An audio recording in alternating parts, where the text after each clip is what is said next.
प्रियो जय मसीह की, प्रेज द लॉर्ड। मैं फिर से पास्टर योगेश निषाद कांकेर छत्तीसगढ़ से। और शादी के विषय में मैं एक गवाही अपना शेयर करना चाहता हूं। जैसे कि मैं कल बता रहा था कि 26 जनवरी का दिन हमारे जीवन के लिए इसलिए भी खास है क्योंकि मैं उसी दिन अपनी पत्नी ललेश्वरी को देखने के लिए गया था।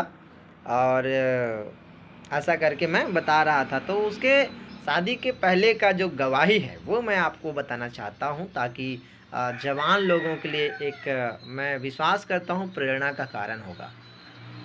हमारी शादी हो इससे पहले मेरे प्रियो, हर लड़कों की तरह मेरा भी एक ख्वाहिश था कि मेरी जो पत्नी हो वो 12वीं पास हो और गोरी होना चाहिए, ताकि जब मैं मार्केट में चलूं तो लोग देख कर के खुश होना चाहिए कि वाह इसकी पत्नी बहुत अच्छी है करके, है ना। तो ऐसा मेरा वो था, मेरा सोच था। और उसके कारण क्या हुआ कि जब मेरे पास्टर जी लोग मेरे लिए लड़की देखते थे तो मैं लड़कियों को पसंद नहीं करता था, रिजेक्ट करता था कि ये छोटी है, ये सांवली है, ये अच्छी नहीं है, ऐसा करके। और रिजेक्ट करने का एक और कारण भी था कि उस समय मैं सिक्योरिटी गार्ड में था, जॉब में था, तो मेरे पास एक पैसा की कमी नहीं था, पैसा का भी ईगो था। तो उसके कारण मैं चाहता था कि मेरी जो पत्नी हो वो गोरी हो, पढ़ी लिखी हो करके, ईगो के कारण, है ना। तो ऐसा करके 3 लड़कियों को मैंने रिजेक्ट कर दिया। उसके बाद क्या हुआ, मेरे साथ उल्टा घटना घटने लगा। मैं लड़की देखने के लिए जाता था, 3 लड़कियों ने मुझे रिजेक्ट कर दिया, उनके परिवार वालों ने। क्यों? गरीब परिवार से है, अगर इसका नौकरी छूट जाएगा तो ये क्या कमाएगा, इनके यहाँ ज़मीन नहीं है, तमाम सारी बातें थी। तो 3 को मैंने रिजेक्ट कर दिया था और 3 ने मुझे रिजेक्ट कर दिया, कुल मिला के हो गए 6। तो अब मैं जब 6 लोगों के साथ जब इस तरह से हुआ तो मैं पूरा बैकफुट में आ गया। मैं प्रभु के सामने अपने आप को सरेंडर कर दिया कि प्रभु अब तो तू ही है, प्रभु संभालने वाला तू ही है, प्रभु देने वाला। अब प्रभु ये जो 7वां नंबर का लड़की मैं देखने, जिसको भी देखने जाऊंगा, वो चाहे गोरी रहे, चाहे सांवली रहे, चाहे पढ़े लिखी रहे, चाहे अनपढ़ रहे, मैं हाँ ही बोलूँगा।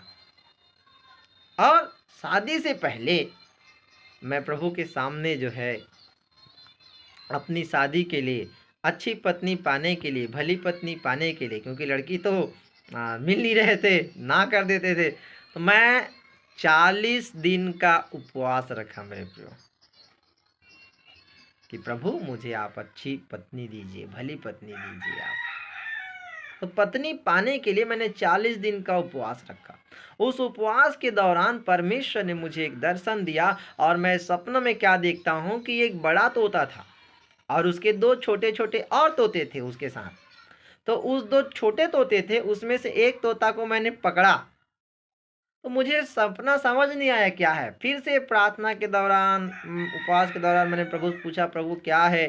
प्रभु ने मुझे मेरी बुद्धि समझ को खोला और मैं इस बात को जान पाया कि जो बड़ा तोता है वो एक पिता है और जो उसके 2 छोटे तोते थे वो उसके बच्चे हैं। तो 2 तरह का कंडीशन था, या तो वो लोग 2 भाई बहन होंगे या तो उनकी 2 बेटियां होंगी और उनमें से एक बेटी को मैं क्या करूँगा, शादी करूँगा। तो ये कंफर्म हो चुका था, मैं सब मेरा जो स्वप्न है वो। उसके बाद फिर हम लोगों को पता चला था कि करमोती में एक लड़की है ऐसे करके। तो उसी दौरान जो है मेरा एक दोस्त है भगवानी यादव, जो कि अभी पास्टर हैं और वो भी मुंगेली में सेवा कर रहे हैं। तो उनका शादी का कार्ड बांटने के लिए हम लोग जा रहे थे। तो हमने लड़की के जो भैया हैं वो भी पास्टर हैं, पास्टर पंचराम निषाद जी, उनको हमने कॉल किया कि भैया हम भानु प्रतापपुर तरफ शादी का कार्ड बांटने के लिए आ रहे हैं, तो क्यों ना हम आपके यहाँ लड़की को देख लेंगे करके। तो भगवानी यादव और मैं दोनों लड़के जो हैं, हम लोग लड़की देखने के लिए गए और करमोती में फिर देखे और मन पसंद हुआ। और एकदम एग्जैक्ट जो परमेश्वर ने स्वप्न में दिखाया था कि एक पिता के 2 बच्चे थे करके ना, वो लोग 2 बहन थे और 2 बहन हैं। 2 बहन हैं, उनमें से एक बड़ी वाली बहन को मैंने शादी किया। देखो परमेश्वर जो दर्शन में दिखाया था उस दर्शन को खुदा ने पूरा किया मेरे प्रियो, वो मेरे जीवन में पूरा हुआ।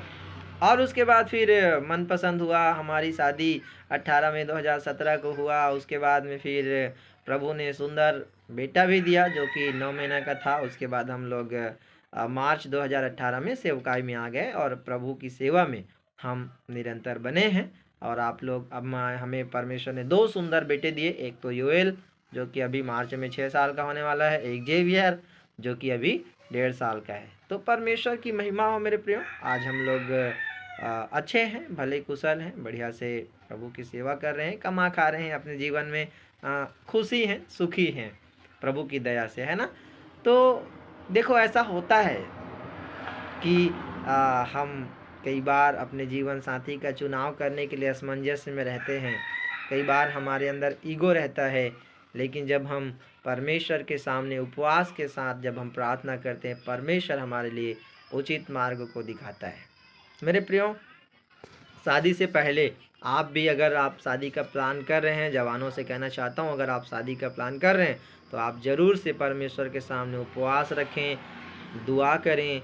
और वही है कि शादी से पहले आप जो हैं किसी भी तरह का है ना, हर प्रकार के विचार दुष्कामना से बचे रहें, क्योंकि खुदा का वचन कहता है तुम्हारा जो विवाह का बिछौना है वो निष्कलंक रहे, है ना।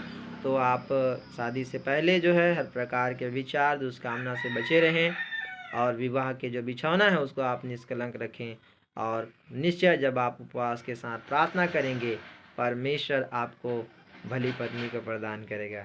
अब मुझे दिया है तो मैं विश्वास करता हूँ आपको भी परमेश्वर भली पत्नी प्रदान करेगा, जो आपके साथ कंधे से कंधे मिला करके आपके हर दुख सुख में, हर परिस्थिति में वो आपके साथ खड़ी रहेगी या खड़ा रहेगा। सो आप सबको जय मसीह की। मेरी इस गवाही के द्वारा परमेश्वर पिता को महिमा मिले। हमारे परिवार के लिए, सेवकाई के लिए आप लोग निरंतर प्रार्थना में याद रखें।